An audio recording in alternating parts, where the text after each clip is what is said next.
Magandang araw po, magandang hapon, magandang gabi sa mga ating mga kaibigan, mga manonood, sa ating mga kababayan sa buong mundo at sa buong Pilipinas. Ayan po, muli po, Coach Oli News PH. Bago po tayo magsimula, huwag pong kakalimutan, like po, like nyo po itong video na ito nang sa ganon mas kumalat pa ito.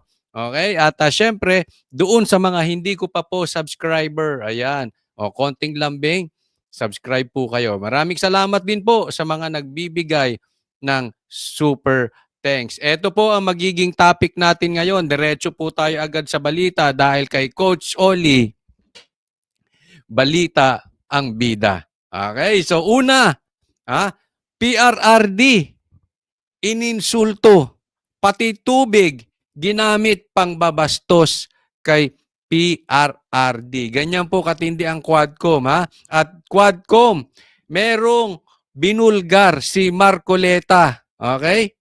May malaking pasabog, nagalit na si Marcoleta at yung sinabing maraming namatay nung drug war ni PRRD na 6,000, ipapakita ko po sa inyo, fake news po ito. Okay? So mamaya-maya po.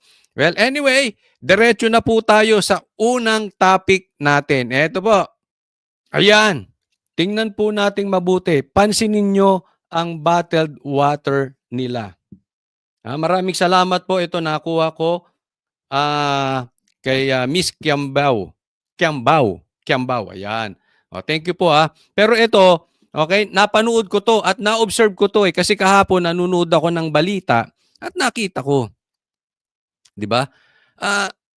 Anong klaseng mga Pilipino itong mga ito? Alam mo, this shows a lot. Yung tubig nila imported, Evian. Okay? Alam mo, hindi naman masyadong issue yun eh. Pero nakakapagtaka, alam nyo, on national TV kayo lalabas, tapos ang tubig nyo, ganito po ka-extravagant, ganito po naglulustay ng pera itong mga Quadcom na ito, itong mga congressman na ito. Alam nyo ba kung magkano yung tubig na yan? Sinerve yan. Nakita ko, napanood ko kasi yung buong hearing napanood ko, nakikita ko sineserve yung tubig na yan. Sabi ko, grabe. Grabe. Yung halos, ano na yan 1 kilong bigas na yan kung bibilin mo sa grocery.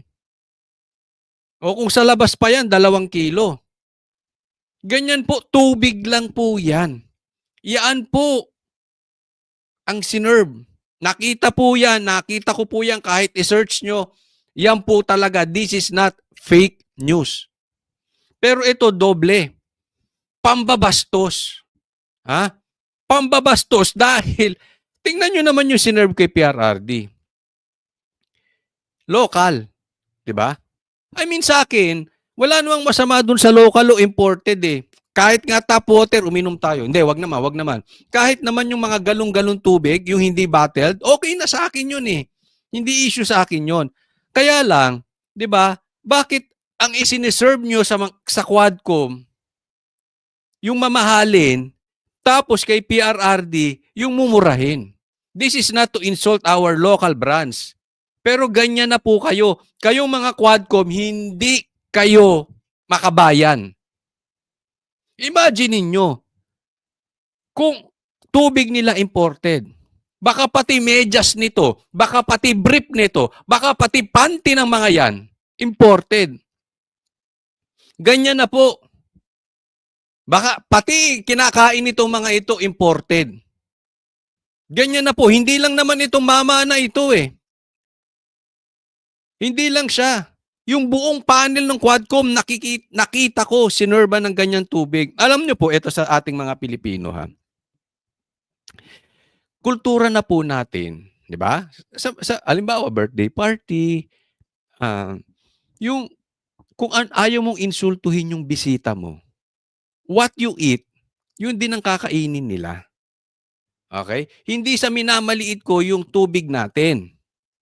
Pero dapat, patas. 'Di ba? I mean, tayo nga meron pa nga tayong kasambahay. Yung kinakain natin, yun din ang kinakain ng kasambahay. 'Di ba? Yung iniinom natin, yun din ang iniinom ng kasambahay. Eto iba, 'di ba? Saan ka nakakita ng bisita, yung nag-imbita, iba ang inumin, yung bisita iba. Parang wala ito sa kultura ng Pilipino. And remember this, sir, mga sir, ilang ba boto nyo? Gusto nyo pagsamasamahin nyo lahat ng boto ng congressman. Baka hindi aabot sa boto ni PRRD o hindi aabot sa boto ni PRRD at saka ni BP Sara. Dating presidente po yan. Magkaroon naman kayo ng delikadesa, 'di ba? Konting respeto. Hindi porket sa tingin ninyo kaaway nyo si PRRD, hindi sa tingin ninyo may utos kayo na ibagsak si PRRD, hindi sa palagay ninyo na merong kayong pinapasikatan na dapat ay birahin ng mga Duterte, pero yung mga ganyang kaunting bagay, dapat iba na eh. Ewan ko sa inyo, kayo tanungin ko, tama ba yan? Tama ba yung ganyang maglustay kayo ng pera tapos bastusin nyo si PRRD? Alam mo, ito para sa akin ang datingan nito. I mean, kung tatay ko si PRRD, ito yung parang binuhusan mo yung tatay ko ng tubig. Inimbita nyo dyan tapos ginanyan nyo. Remember, dating presidente yan. Ano ba naman kayo mga congressman? Nag-iisip ba kayo? Kaya nga dapat, nakita nyo ang difference how the Senate and the Quadcom conducted their investigation. Ang laki ng pinagkaiba. Yung sa Senado, professional. Ito sa Quadcom, politically motivated, halatang halata. Hanggang sa tubig, gagawin nilang pambabastos kay PRRD. Kulang na lang talaga, ibuhos yung tubig, inumin mo yan. Dragwar. Di ba?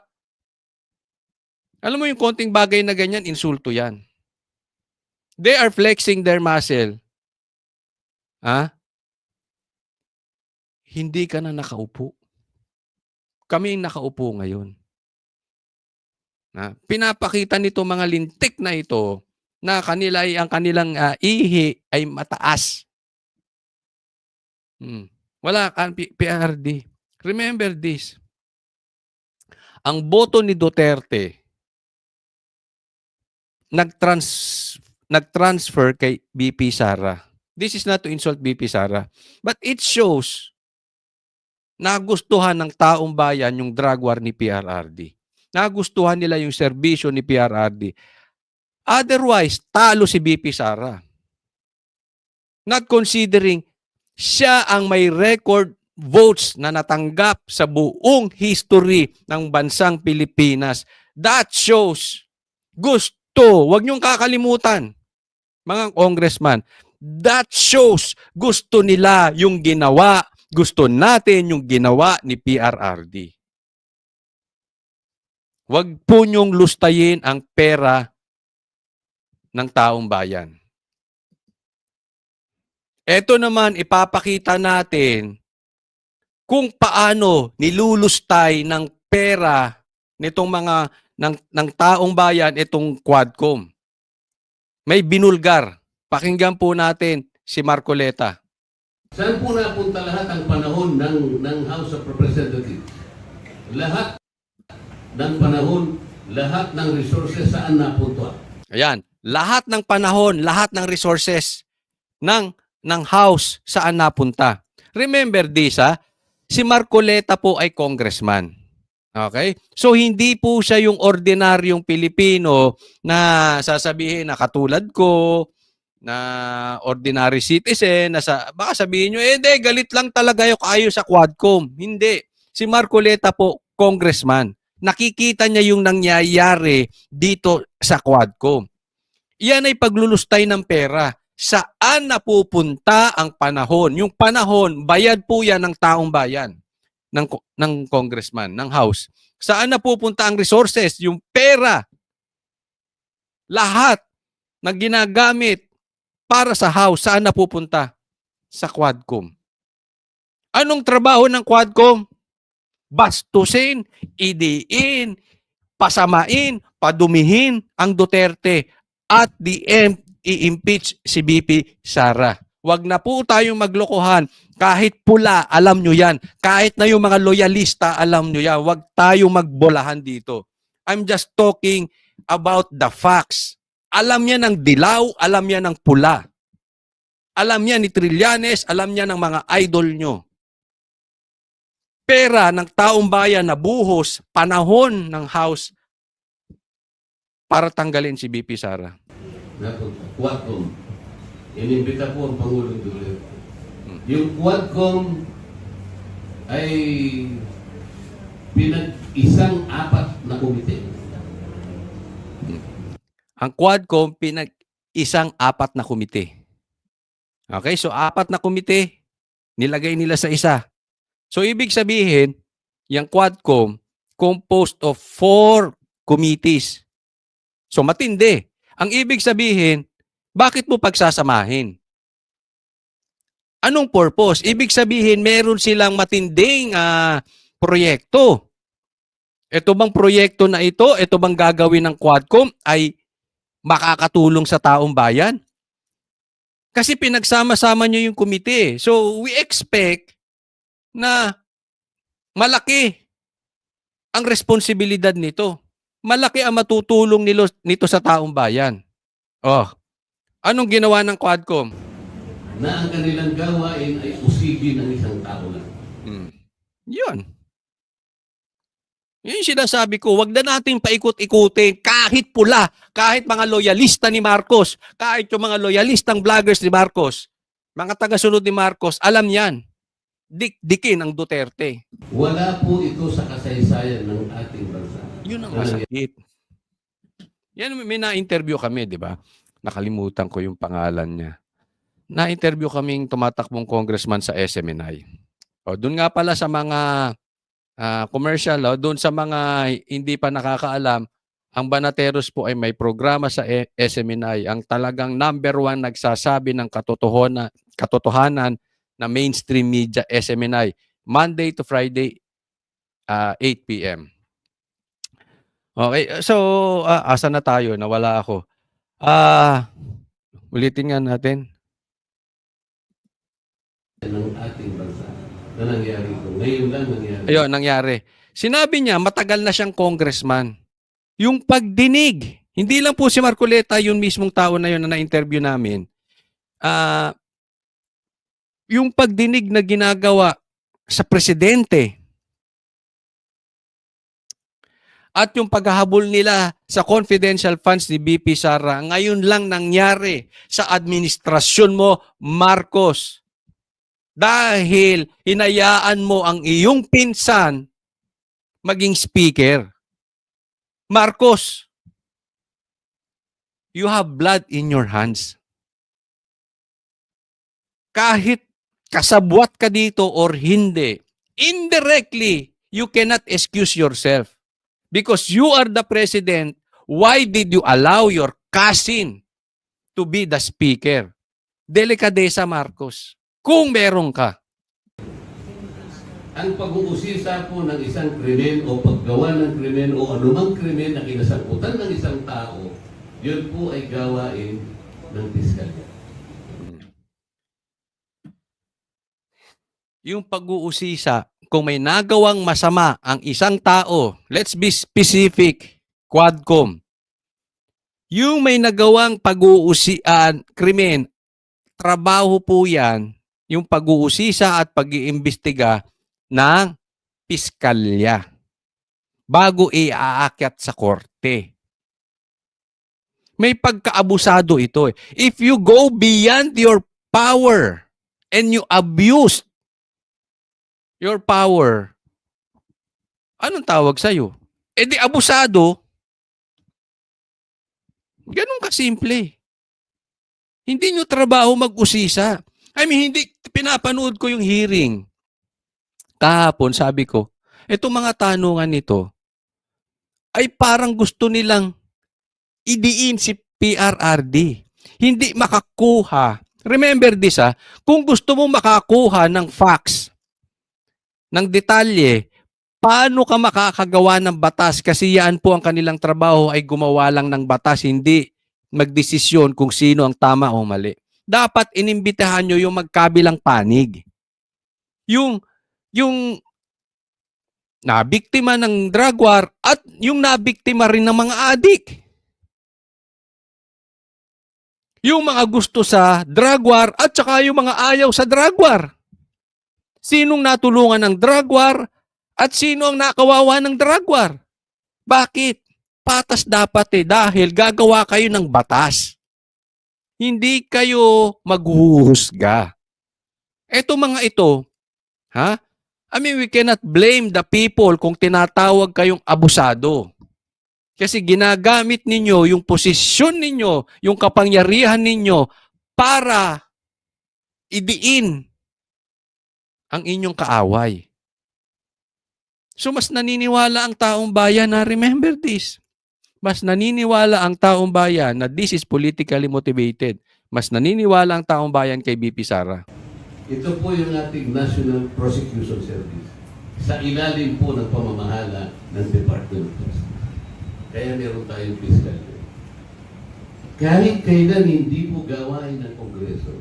Ngayon, kahit kailan hindi gawain ng Kongreso, ngayon lang. Only in BBM's administration. Yung dapat na gawin nila, investigation in aid of legislation. Hindi na po nagle-legislate.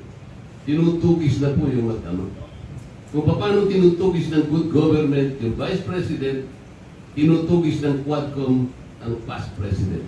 Di ba? Tandem, good government, tapos Quadcom, Vice President, President, tinutugis. Akala po nila, direkta kong sinusuportahan yung mag-ama. Maaaring, yun po ay magiging implikasyon. Dahil ito. Akala daw nila sinusuportahan ni Marcoleta yung mag-ama. sa pagsasabi ko na dapat ganito ang gawin natin. Nagkataon lang ang Vice President si Sara Duterte, but I was trying to protect the office of the Vice President. Yun. Ito yung tinatawag na professionalism. You may be not like the person, BP Sara, pero you respect the office of the Vice President. Diba? Sasabihin, iniimbestigahan lang naman . Alam mo, mali yung iimbestigahan nyo yung confidential funds.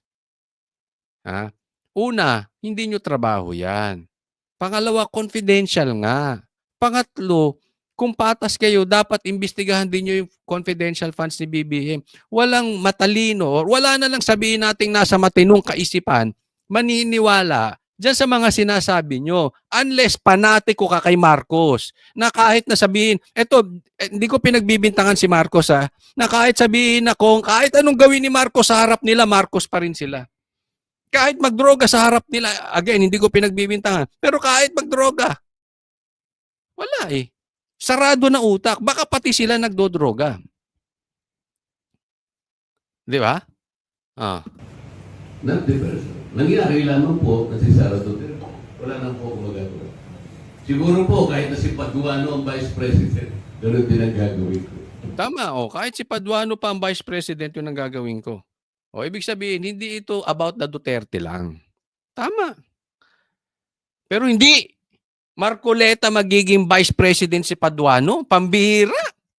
Parang aatakihin sa puso. Kung babae yun, baka magdidismoneria yun doon. Duduguin yun.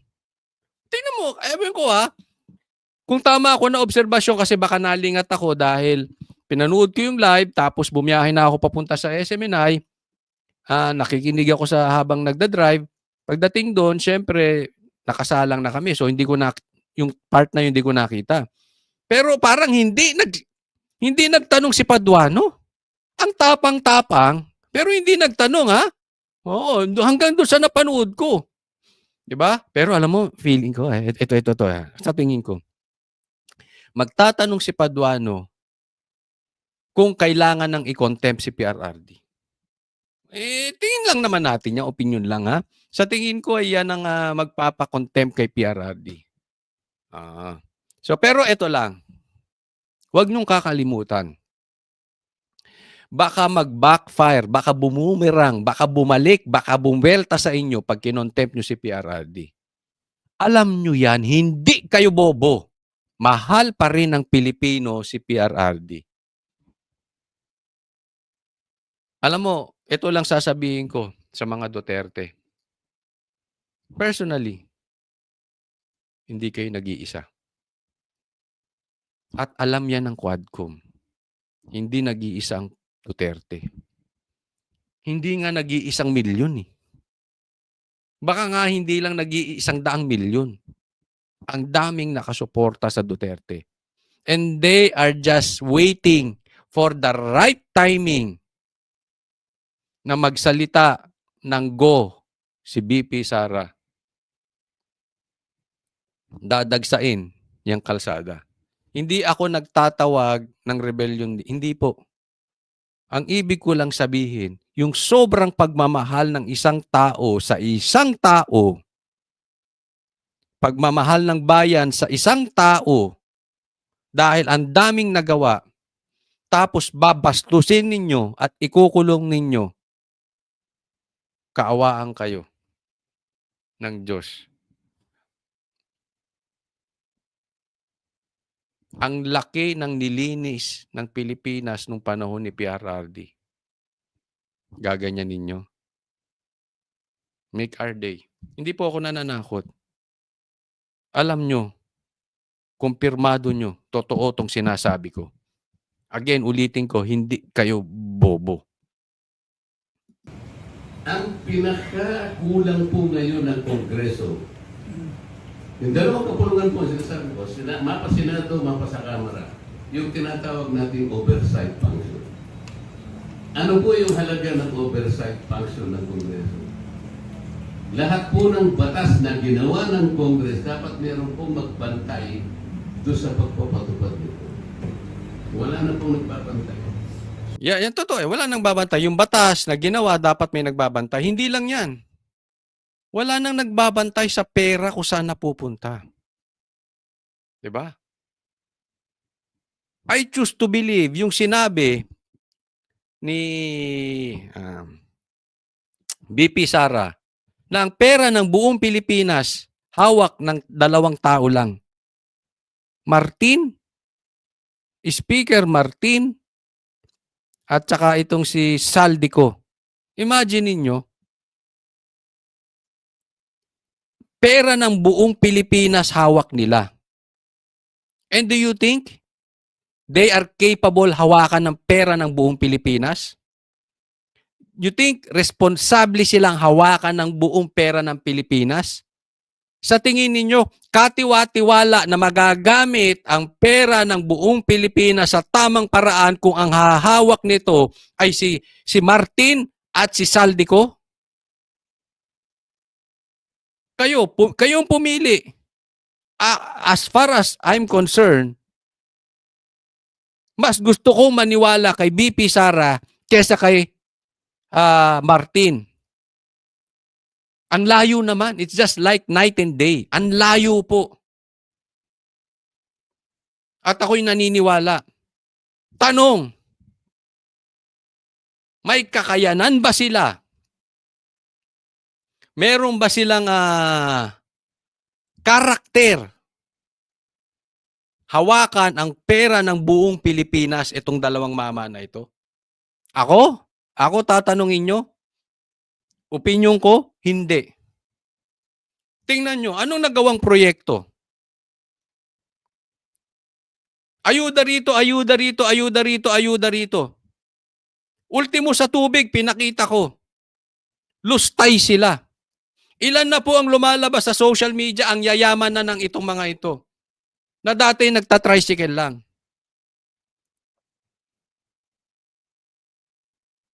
Apat na komite pinagsama-sama. Anong ginagawa? Duterte, Duterte, Duterte. Siraan ng Duterte, Duterte, Duterte. Habulin ng Duterte, Duterte, Duterte. Silipin ng Duterte, Duterte, Duterte. And in the end, i-impeach si Duterte. May kakayanan sila? Hawakan ng pera ng buong Pilipinas? Hindi, kayo tanongin ko. Halimbawa lang, may 100,000 ka at busy ka. Gusto mong pahawakan ng pera mo. O sige, pahawakan ko na sa'yo yan. Yung mga expenses. Halimbawa lang to ha. Makikita natin ang karakter ng tao eh. Yung mga expenses, bahala ka na kasi busy ako. O ito, 100,000. Anong kailangan sa bahay? Kanino pahawakan? Kay Martin?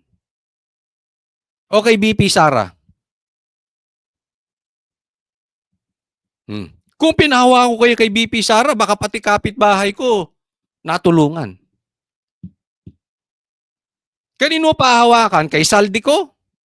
O kay PRRD?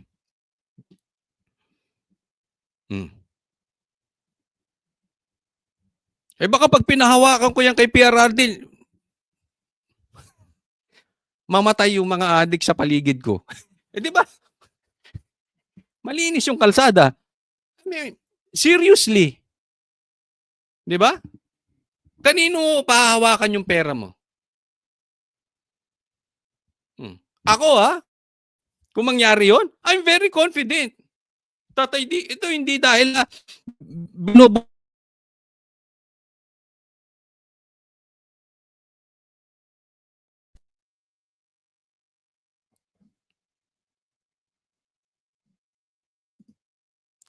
oy nawala. Pero ito balikan ko. Hindi po sa binobola ko dito si PRRD. Yan po katotohanan. Confident ako. Alam ko mapupunta yung pera sa mabuti.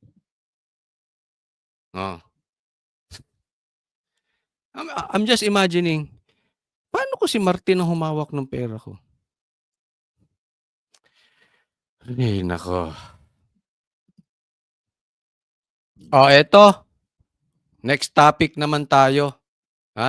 Ito, post po ito ni Sas Rogando Sasot. Maraming salamat po. Komentaryohan ko lang po idol natin to si Sas. Napakatalino talaga. At ang galing mag-research. Matindi. No? Pero patunayan po natin na fake news po itong sinasabi ng Quadcom ang idinidiin nila kay PRRD. Kasi po, sinabi nila na 6,000 po ang namatay nung drug war. Diba? Ako, I really don't believe that number. Okay? Kung ako po tatanungin, numero nila yan eh. Kwento nila yan eh.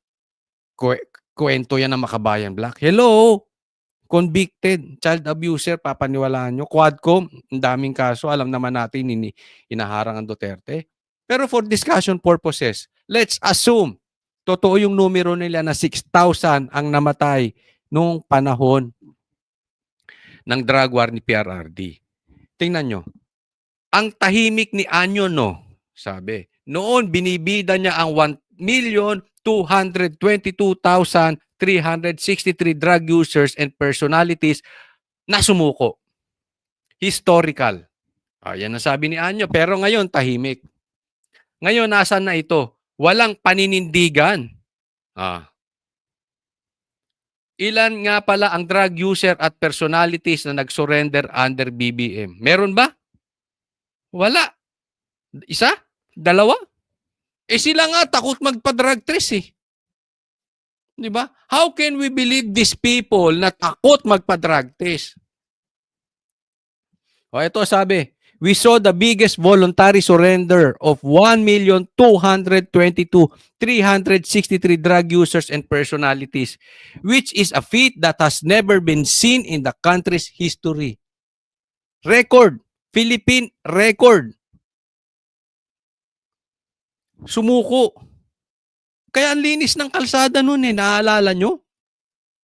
Walang krimen. Kung meron man kakaunti. Hindi pa heinous crime. Bakit? Kasi ang matitinding gumagawa ng kalokohan ng gagahasa ng bata, pumapatay, nagnanakaw, tapos papatayin, tapos i-rapein pa. Etong mga adik, totoo naman yung wag tayo magbulahan. Sumuko. Alam nyo, pinapasama nila si PRRD dahil 6,000 daw ang namatay. Oo. Pero hindi nyo nakikita yung buong konteksto. Lagpas 1,000,000 ng sumuko. So kung kukunin mo yung porsyento ng 1,000,000 lagpas sa 6,000 na namatay, ilan lang yon?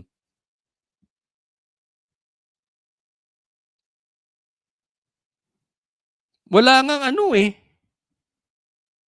Wala ngang 1%, 0.05%. Kung tama ang aking calculation ha. So ganun lang po yung namatay compared doon sa sumuko. Doon sa mga nahuli pa. Iba pa yung nahuli ha.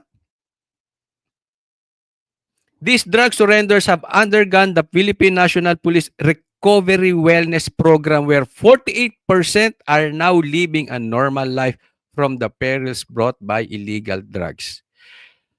Sinabi ito ni DILG Secretary Eduardo Anyo. Asan ka ngayon? Nung July 2021. Sa madaling salita, sa 1,000,000, 1,222,000, almost half, almost kalahati. So sa madaling salita, nasa around 600,000 ang bagong buhay na.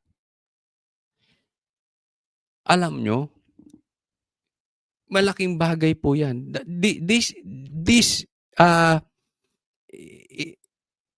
This is not normal sa history ng Pilipinas. Malaking bagay po na may isang buhay. Halimbawa sa isang pamilya. Pamilya nyo may adik. Nagbagong buhay dahil sumuko. So ibig sabihin, sa bawat dalawang sumuko, yung isa nagbagong buhay. Kalahati po, almost half. Malaking bagay yun sa isang pamilya na meron silang kamag-anak, anak, tatay, kapatid na nagbagong buhay. Why? Because of the drug war of PRRD. Ano to eh, halang nabitukan nito. Hindi mo pwedeng ibe-baby yan. Oy, anak. Anak, magbagong buhay ka na. Hindi mo madadaan sa ganyan yan. Turuan mo ng leksyon. Tinuruan ng leksyon ni PRRD, ngayon nagbagong buhay. 'Di ba? Kasi pinapasama nila, bakit hindi nyo na lang pasukuin at ilagay sa rehabilitation? Yun nga ang nangyari, kiniwento nyo ba? Yan ang problema sa inyo, hindi kayo balanse. Ang pinalalabas nyo lang lagi yung masama. Malaking bagay po yung nagawa ni PRRD. Again, hindi ako magsasawang ulitin. Kaya nga binoto si BP Sara.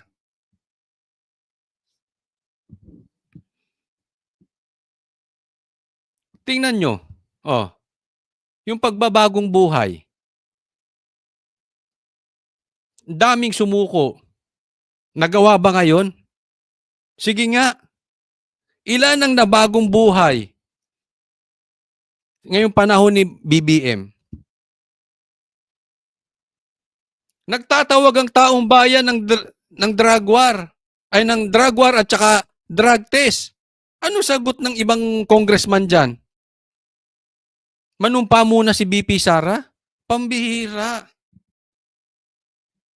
Dapat nagpapakita kayo ng magandang halimbawa sa taong bayan na kayo'y magpa-drug test. Ituturo nyo pa si BP Sara. Di ba? Kinakanlong nyo kasi yung mga adik. Yan ang problema. Yung iba kasi dyan, hindi naman adik kaya ayaw magpa-drug test eh. Baka may bossing sila na masasaktan pag nagpa-drug test sila. Di ba? May kaibigang adik. Kaya duwag eh. Asan ka ngayon, Anyo? Ba't hindi mo i-explain yan? Hinahanap ka ni SAS. Oh. Ngayon, asan na? Ang tahimik mo, hinahanap ka. Kaya alam mo yung pinapakalat nila, half-truth ay kasinungalingan pa rin. Half-truth is still a lie. Kaya sa akin, fake news yung pinapakalat nyo na 6,000. Again, I don't believe that number. Pero kahit sabihin nating totoo yan, that is half-lie, half-truth, and still a lie. Kasi yung konteksto eh. Ang daming nakinabang sa drug war. Ah. Hindi, nagtataka naman ako sa gobyernong na ngayon. Sisirain ninyo ang kabuhayan, ang buhay ng mga kabataan para lang madiin nyo Duterte. Alam mo, ako suggestion ko, kung gusto nyo talaga idiin ang Duterte, idiin nyo na sila sa lahat ng ibang bagay. Huwag lang sa drug war, huwag lang sa corruption. Kasi alam ng mga Pilipino hindi sila corrupt. And higit sa lahat, nagustuhan ng Pilipino yung drug war. Mali kayo doon. Hanap kayo ng iba. Kung talagang insecure kayo sa Duterte. Wala eh. Mahinang nila lang talaga yung leader ninyo eh. Next topic tayo. Nabati nyo na ba? Happy birthday! Tambalos! Hey! Saya-saya niya, oh. Hoy, batiin nyo naman. Hoy, nanghihingi kayo ng pamasko. Ano to, mga staff mo? Asan na ang pamasko ko?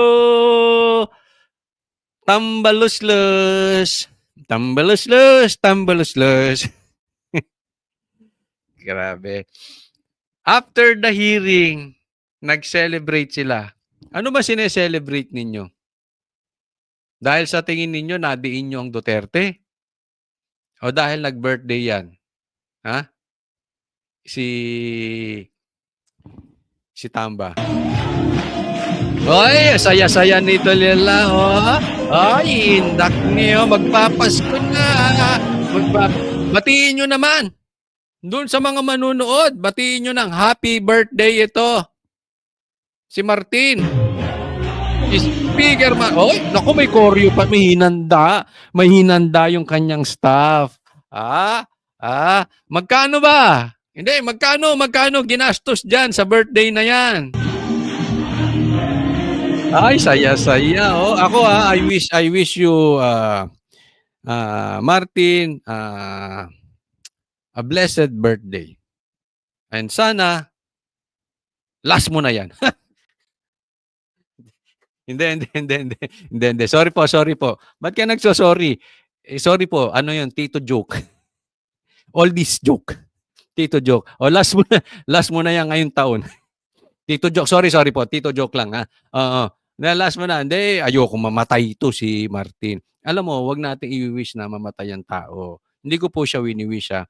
Kahit po kaaway, kailangan ay yan ay nasa kamay ng Diyos. So hindi. Joke lang po yung last mo na yung birthday. Last mo na ngayong taon. Kayo naman minsan lang magtito jokes eh. Magtito joke. Happy birthday! Happy birthday, Tamba. Happy birthday, Tamba. Happy birthday, Tamba. Saan kaya ang celebration? Ano kaya regalo? Maganda rito. Aeroplano? Private jet? Helicopter?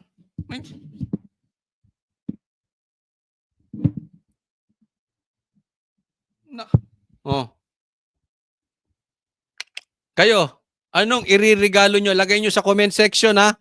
Anong iririgalo nyo dito kay Martin? Okay, wag po kakalimutan. Doon sa mga hindi ko pa po subscribe po tayo. And pinaka-importante, like and share this video po. Napakalaking bagay ng like. So maraming salamat po. Mamaya po, ang Banateros may programa sa nangunguna at nagsasabi ng tunay na balita na SMNI. Monday to Friday, 8 p.m. Philippine time. Para sa Diyos at Pilipinas kumahal, God bless everyone.